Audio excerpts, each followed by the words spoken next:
So for Science Week, you might want to guide visitors to your virtual world exhibit to start in a certain place or to go in a certain direction and so on.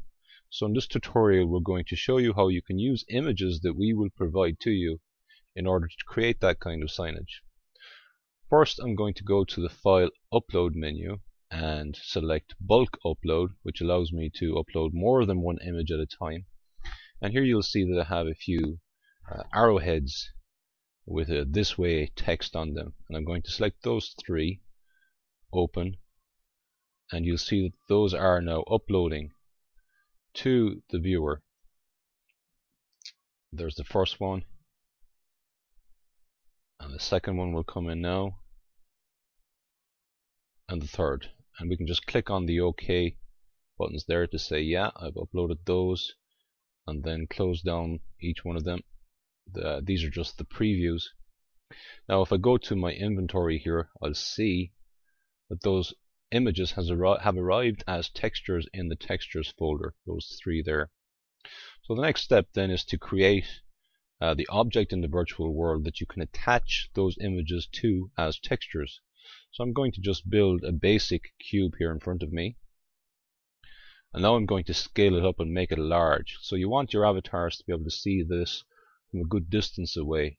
And I think if you make it about, let's say, 5 meters cubed, that's going to be pretty big.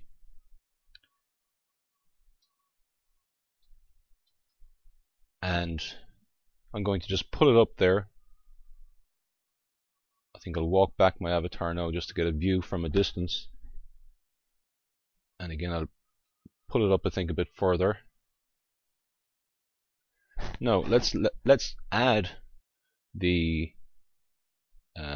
arrowheads as textures to the different faces of that cube. So the way to do that is actually just to pull the arrowhead, and here I'm going to use the down arrow, which was the Start Here one, and just drag and drop it onto the face of the cube, and you'll see there that there's a transparency on that image which allows you to see through it all the way to the other side of the cube. Because I've only added it to one face yet, it's only there. So let's add it now to the second face, and I'll spin around again, and we'll add it to the third face, spin around again, add it to the fourth face, drag and drop again as before.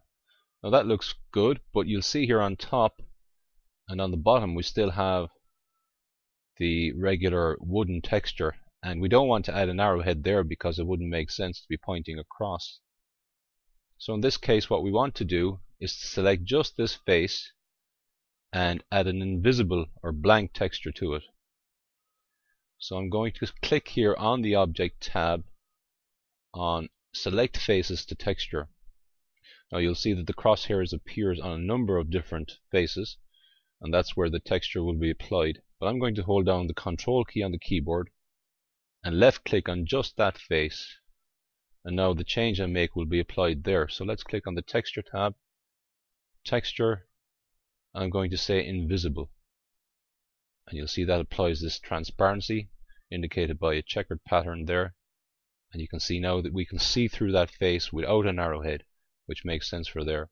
So let's do the same on the bottom, and again Select Faces to Texture is already clicked there, selected, and I can just click on hold down the Control key on the keyboard and select that face again. Now click on the texture box and choose Invisible, and again that becomes invisible, and that then is our floating signage